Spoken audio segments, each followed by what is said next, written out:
Matt, if you want an all-action type of fight, this is it at 170 pounds between Takashi Sato taking on D-Rod, Daniel Rodriguez. And Matt, we saw it from Takashi Sato in his last fight. He was supposed to be taking on the UFC newcomer Ramiz Brahimaj. Brahimaj out, so on incredibly short notice, we get a guy that a lot of people are familiar from on the regional scene in Jason Witt.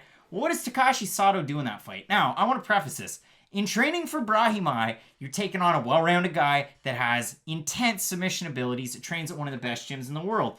Not to take anything away from Jason Witt, but you had a totally different switch-up in opponent. Takashi Sato comes out and beats the hell out of Jason Witt and knocks him out clean and cold. And if you look at it on the opposite side, Daniel Rodriguez comes in, gets a great win over Tim Means. You saw how good Tim Means looked here recently against Laureano Staropoli. Daniel Rodriguez in his next fight. Again, you talk about short notice matchups, this and that. Daniel Rodriguez getting ready for Kevin Holland. Holland out. On short notice steps Gabe Green. And Green really pushed a good pace. Now, I know Daniel Rodriguez won that fight. These guys, both all action. Both great strikers. Daniel Rodriguez, kickboxing base. Really good hands. He's a guy that's trained in the past with one of my favorite fighters in the world. A guy that smoked cigarettes when he was a champion kickboxer. Stitch him up, Joe Schilling.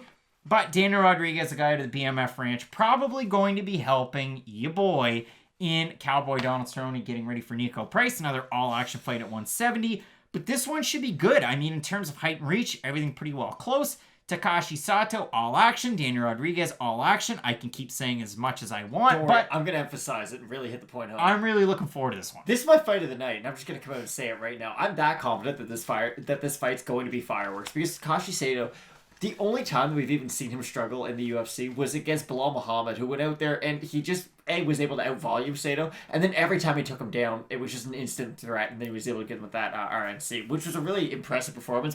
And Bilal Muhammad, I just want to interject. I mean, Bilal Muhammad's the type of guy, and we keep saying this about him, but he's like a wet blanket, especially for strikers, and you saw that against Lyman Good in Muhammad's last fight. So Takashi Sato, against guys like that, might struggle, but against strikers, oh boy, Sato. Yeah, exactly. And Bilal Muhammad and Daniel Rodriguez are pretty much opposite fighters, because what Muhammad's going to do is he'll use his striking to really set up his takedowns, whereas Rodriguez, if you go to take him down, he does have really good chokes, really good guillotines to defend opposing takedowns, but this is going to be two guys just kind of standing for the majority of the fight. The power definitely lies with Rodriguez, I would say, but Takashi Sato has a lot more volume on his side, and the thing that worries me a little bit about Rodriguez is in his last fight, he did seem to slow as it went on. Now, to be expected, it was a very high output, very high volume fight, but just something you have to look out for, whereas Takashi Sato, he's able to keep that pace going for a very long time, and he's got a better mixture of strikes, especially with his clinch work too. He's got a really good tie clinch, really good elbows, so like his Ben Saunders, so I think this is a super compelling matchup, a really exciting fight. It should be a great one. If you look in terms of the odds, you've got Daniel Rodriguez coming in on minus 180 favorite, open at minus 130. So the money's going the way of Rodriguez.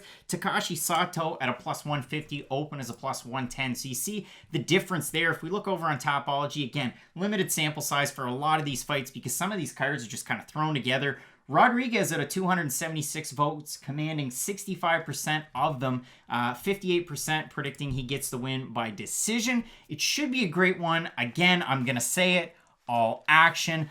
I'm going to side slightly with Daniel Rodriguez, but if you have Takashi Sato pushing a pace and he lands heavy shots, we're not talking about incredible combinations where we're seeing 1, 2, 3, low kick, into the clinch, into the tie clinch. We're not really seeing that as much. We're seeing really good power shots from Sato, and you have a lot of early finishes for him as well, thrown through his career. But I think Daniel Rodriguez is going to be able to withstand that pressure. He's going to be able to land his shots. We saw him do it against Tim Means, and I'm not saying Sato and Tim Means are on the same level at this point, but I think it's a very compelling matchup, like you said. Slightly siding with Daniel Rodriguez, but it should be a great one. I'm picking Takashi Sato. I just think he brings a little bit more to the table. Now with Rodriguez, again, he's got that great power, and that's something that he's always going to have. So if he knocked out Takashi Sato, I wouldn't be all that surprised. But I just think Sato, he's a little bit more well-rounded of the two. But again, I can't stress enough just how exciting this fight's going to be. Matt going with Takashi Sato. I'm going to go with Daniel Rodriguez. Really looking forward to this one. Should be a great fight. You're not going to want to miss the rest of our predictions for the card,